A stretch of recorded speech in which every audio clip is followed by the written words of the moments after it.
ubusambanyi buri mu bwoko 10. bwa busambanyi ni ubusambanyi bw'umuntu wemeye Imana akaja mu itorero ry'Imana akarirwa gushakira ubutabazi ku Mana ahubwo akaja kuraguza. Abantu benshi bahuye n'akaga bagashaka imbaraga ku Mana ntibatabarwe igihe babishakiye, bahitamo gushakisha inzira ya bugufi yo kuja gushaka ibigirwamana, kuraguza no gushaka abapfumu. Ico gihe bahindutse abasambanyi. Nibwo busambanyi bwa mbere. Noneho ubusambanyi bwa kabiri ni ubusambanyi bw'itorero ry'Imana ritambikira rikarenga ingabano rigashaka ubutabazi ku nzego z'isi cyangwa ku butware bw'isi cyangwa ku butegetsi bw'isi, nkuko bavuze mu Byahishuwe ibice 17 umurongo wa mbere havuga ngo umwe muri bamarayika 7 bari bafite za nzabya ndwi arambwira ati ngwino nkwereke maraya iteka zacirwaho yicara ku mazi menshi, niwe abami bisi basambanaga nawe, abami bisi bagasinda inzoga, aribwo busambanyi bwe. Bisobanura ngo ubwo busambanyi ni itorero ry'Imana ritambikira rikarenga ingabano rigafatanya n'ubutegetsi bw'isi, akaba rero risaba inkunga rigashakira ubuyobozi mu butegetsi bw'isi. Itorero ryifatanya n'ubutegetsi bw'isi naryo baryita maraya. Takuvuga ko inyigisho zitangwa n'iryo torero zirivanga n'ubutegetsi bw'isi, niko gusambana n'abami b'isi. Ubusambanyi bwa kabiri rero ni ukwivanga n'ubutegetsi bw'isi, itorero ry'Imana. Ubusambanyi bwa gatatu ni umugore n'umugabo. Noneho rero ubusambanyi bw'umugore w'umugabo babwita ubusambanyi bwa gatatu iyo bahuje imibiri. Ariko guhuza imibiri birimo ibice bibiri. Hari umusambanyi utuma umugore we akaja gusambana n'umugore wa mugenzi we, ubusambanyi bwa kane. Iyo umusore atagira umugore akararikira akaja guheheta akaja gushaka umugore wa maraya akaryamana nawe, ntabwo byitwa ubusambanyi ahubwo babyita ubuhehesi, kuko ubusambanyi ni umuntu waciye inyuma wo bashakanye. Ariko iyo ari umusore cyangwa ari umupfakazi babyita guheheta. Byabitswe mu Baheburayo ibice 13 umurongo wa 4 haravuga ngo ubusambanyi n'ubuhehesi buzahanwa. Ubusambanyi bwa gatanu ni ubusambanyi bw'abagabo bendana. Usomye mu Barewi 18 umurongo wa 21 kugera 23 abagabo bendana nibo bagaragarira muri Timoteyo ya mbere igice cya mbere umurongo wa 10. Hari abagabo bendana havuga ngo abasambanyi ariko bakongeraho n'abagabo bendana nabo bitwa abasambanyi ariko mu buryo bwa homosexuality. Ubu byakwiriye mu isi abagabo basamba bendana babyita homosexuality, babyita nabyo ubusambanyi. Ni cya gatanu. Ubusambanyi bwa gatandatu n'abantu bararikira amatungo. Ari umubare w'18 umurongo wa 21 kugera 23. Cya karindwi noneho ni ukwifuza. Matayo 5 umurongo wa 27 haravuga ngo mwumvise ko byavuzwe ngo ntugasambane. Ni Yesu wavugaga ayo magambo. Ariko nge ndavuze ngo umuntu witegereza umugore wa mugenzi we akamurarikira akaganisha y'amaso akarema gusambana mu mutima we kuko yamwitegereje, ijambo ry'Imana avuga ngo tayari yanditswe ku rutonde rw'abasambanyi. Ubwoko bwa 8 rwo gusambana ni ikintu cyitwa sodomi. Ikintu cyitwa sodomi cyakorwaga i Sodome n'i Gomora ntabwo cyari cyo gusambanya umugore n'umugabo mu buryo bukwiye, ahubwo cyari cyo kwendana mu kibuno. Ijambo muri dictionnaire sodomi ntabwo bisobanura kuryamana n'umugore ku buryo bw'umubiri, ahubwo bisobanura kwendana mu kibuno. Isodomu rero bendanaga mu kibuno. Uko bwa 9 babyita masturbation, uvuga ngo kwikinisha. Ubusambanyi buheruka bwa 10 babyita insemination artificielle, akaja kugura imbuto y'undi mugabo ngo ubwe yitera inda, babyita insemination artificielle. No ku matungo birakorwa bakagura imbegu z'ubwoko bw'inka bakazikura mu mahanga bakaza bakazitera inka zikabyara bwa bwoko bwazanga. Abantu uyu munsi wa none rero basigaye barakoresha icyitwa insemination artificielle, akabazi ko atabyara bitewe n'umugabo we, ariko akaja muri Kenya cyangwa muri Afrika y'Amajepfo akagura intanga y'undi mugabo akayitera, agasama afite umugabo yandi kagendera kuri wa mugabo. Ariko Imana iyo akoze insemination artificielle, Imana irakureba yantanga y'undi mugabo wafashe utari uwawe ukayitera ufite umugabo tayari wasambanye. Gusenga everyday, gusenga buri munsi. Nusenga uzanesha, nunanigwa gusenga uzaneshwa. Senga. Reka ngusuhuze nshuti ya gusenga everyday, uri ku mpande zine zitandukanye z'isi, tukubwira ngo Imana iguha umugisha nkuko mu bisanzwe muri kumwe nanje Manirakiza Edouard. Imana ibahe umugisha cyane. Senga uzanesha, nunanirwa no gusenga uzaneshwa. Iyi ni kuri channel gusenga everyday, gusenga buri munsi. Twakira inshuti zacu ziri muri Amerika, abari muri Europe, abari muri Aziya, abari muri Australia, abari muri Afrika. Mwumva ikirundi ni Kinyarwanda mu bisanzwe nkuko mubona kuri kamera gusenga everyday. Turi kumwe na Dogiteri Pasiteri Mazibirego. Reka tumwakire. Pasiteri, uraho? Neza. Amakuru yawe? Turakomeye, turi bazima. Imana iguha umugisha cyane kuba witabiye gusenga everyday. Tukwakira kuri cyane gusenga everyday. Urimo atwigisha isomo bita inzira y'itumanaho hagati y'Imana n'abantu. Tukwakira Pasiteri. Murakoze. Turi kuganira inzira z'itumanaho hagati y'Imana n'abantu. Turebe muri Yeremiya ibice 23:16. Yeremiya 23:16 turageza kwa 17 tuvuga tubwira. Uko niko Uwiteka Nyiringabo avuga ati: ntimukumvire amagambo abahanuzi babahanurira babigisha ibitagira umumaro, bavuga ibyo beretswe babihimbye n'imitima yabo, bitavuye mu kanwa k'Uwiteka. Bahora babwira abansuzugura bati: Uwiteka yavuze ngo muzagira amahoro. N'umuntu wese ugendana umutima unangiye baramubwira bati nta kibi kizakuzaho. Tugiye kuganira ku nzira z'itumanaho nkuko twabivuze. Twaganiriye ko Imana ishobora kukugendera mu kubonekerwa, twaganiriye ko Imana ishobora kukugendera mu nzozi, twaganiriye ko Imana ishobora kukugendera mu iyerekwa, twaganiriye ko Imana ishobora kukugendera mu ishurirwa, twaganiriye ko Imana ishobora kugendera mu kimenyetso n'igitangaza, twaganiriye ko Imana ishobora kukugendera mu nyandiko zidasobanutse, twaganiriye ko Imana ishobora kugendera mu buhanuzi, twavuze ko Imana ishobora kukugenderera mu ihishurirwa. None rero ijambo ry'Imana riravuze ngo abahanuzi babahanurira ibihimbwe n'imitima yabo batabyeretswe.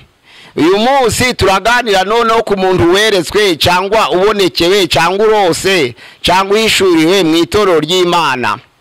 Umuntu arahaguruka akavuga ati muri iri teraniro ry'Imana hano hari umusambanyi. Iyo arekeye aho abahindutse umusazi ukurikije ibyanditswe byera, kuko ubusambanyi buri mu bwoko 10. Ubusambanyi bwa mbere usomye muri hose igice cya mbere umurongo wa 2, Imana igereranya iteraniro rya Isirayeli nk'umugore wa maraya.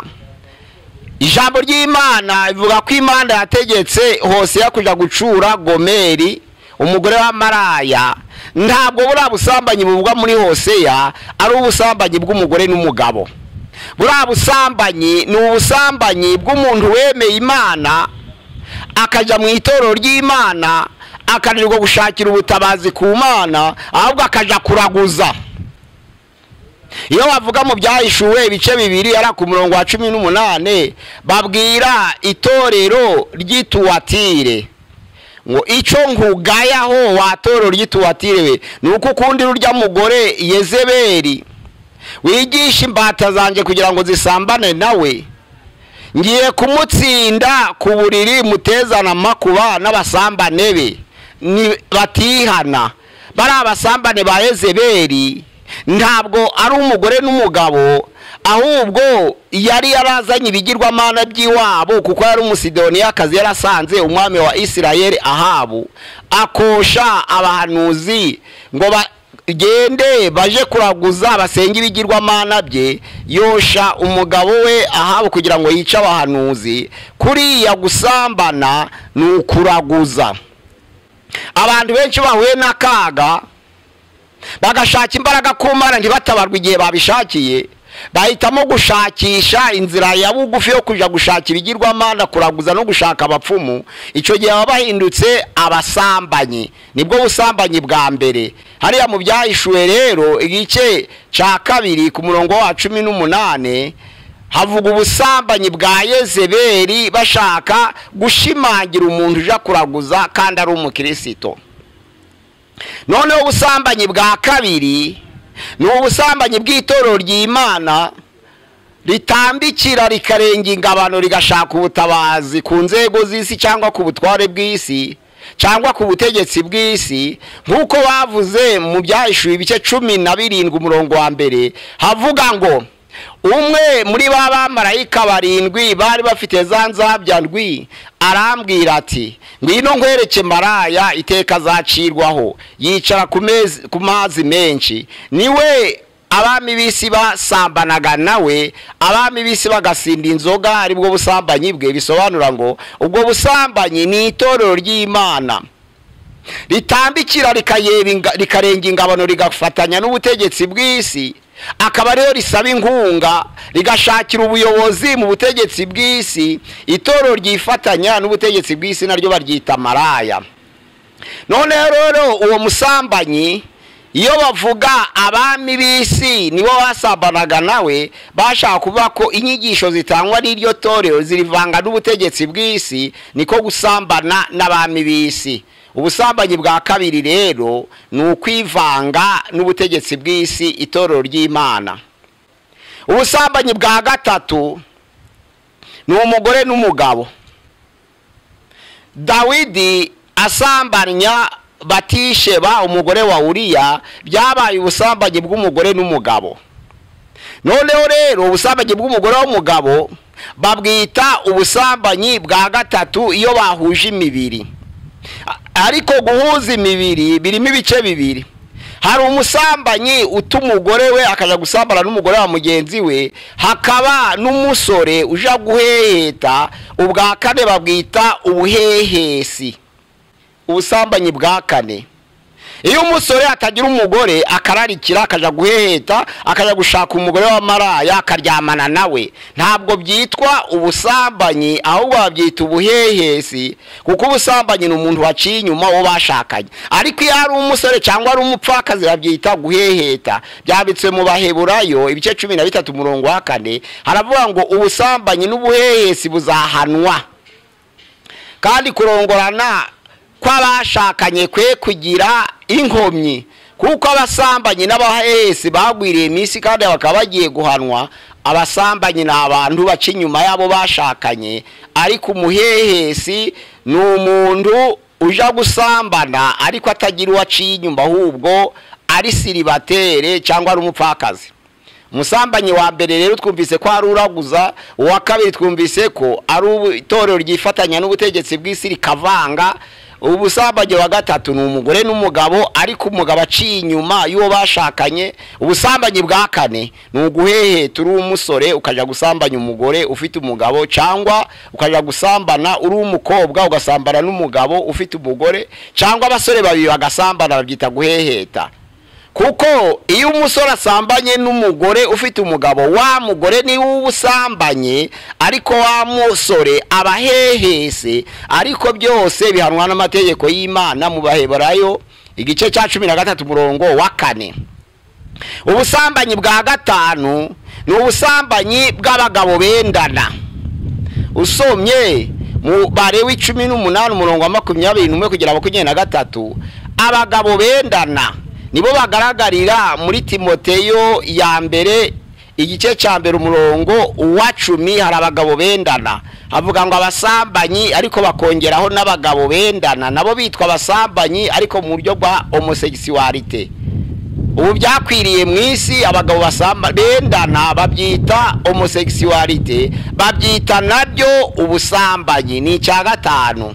Iyo umuntu ahagurutse mu rusengero akavuga ngo hano hari umusambanyi, abahindutse umusazi. Iyo atavuze nuwe musambanyi, avuga ngo umuntu wese uzaryamana n'itungo azakurwe mu bantu, azaterwa amabuye. Ubwo busambanyi bwo kuryamana n'amatungo nabwo n'ubundi busambanyi, nabwo buri muri kategori y'ubusambanyi, ariko bufite ubwoko bwabwo. Niba umuntu yararikiye itungo byere kubivuge, niba umugabo yararikiye undi byere kubivuge, niba umugabo senzi ibigirwamana byerekwe ubivuge, niba umugabo yagiye kuraguza byere kubivuge, niba itorero ryivanze na leta byerekwe ubivuge. Ariko ivuga ngo hano hari umusambanyi gusa gurekeraho. Icya 7 noneho ni ukwifuza. Matayo 5:27 haravuga ngo mwumvise ko byavuzwe ngo ntugasambane. Ni Yesu wavugaga ayo magambo, ariko nge ndavuze ngo umuntu witegereza umugore wa mugenzi we akamurarikira, akaganisha y'amaso, akarema gusambana mu mutima we kuko yamwitegereje. Ijambo ry'Imana avuga ngo tayari yanditswe ku rutonde rw'abasambanyi. Kwifuza rero umugore wa mugenzi wawe nako n'ugusambana k'ubwoko bwa 7. Ubwoko bwa 8 rero bwo gusambana ni ikintu cyitwa sodomi. Ikintu cyitwa sodomi cyakorwaga Isodome n'Igomora, ntabwo cyari cyo gusambanya umugore n'umugabo mu buryo bukwiye, ahubwo cyari cyo kwendana mu kibuno.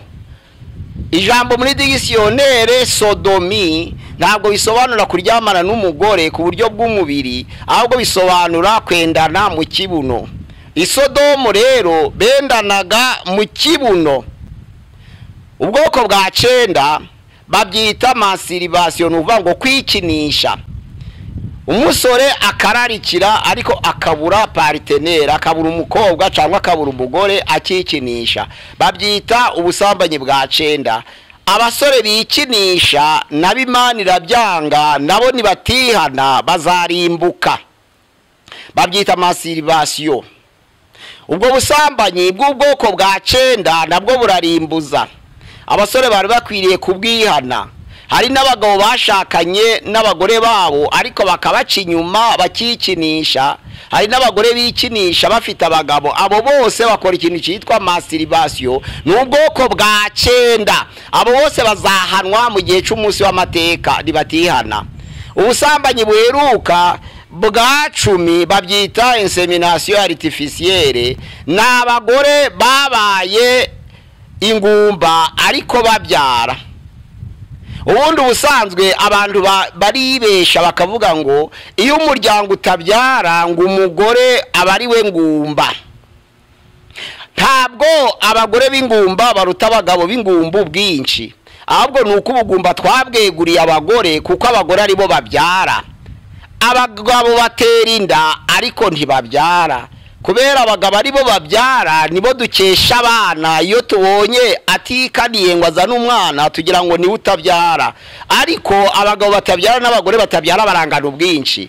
Rero iyo umugabo atabyara umugore akababyara, nabwo ntabwo bashobora kugira ibyara kuko nta wamuteye inda, ariko iyo aciye iruhande agasambana ashobora kubyara. Rero hari igihe yanga guca iruhande ngo ni icyaha, ariko akaja kugura imbuto y'undi mugabo ngo ubwe yitera inda, babyita insemination artificielle. No ku matungo birakorwa, bakagura imbegu z'ubwoko bw'inka bakazikura mu mahanga bakaza bakazitera inka zikabyara bwa bwoko bwazanga. Abantu uyu munsi wa none rero basigaye barakoresha icitwa insemination artificielle, akabazi ko atabyara bitewe n'umugabo we, ariko akaja muri Kenya cyangwa muri Afrika y'Amajepfo akagura intanga y'undi mugabo akayitera, agasama afite umugabo yandi kagendera kuri wa mugabo,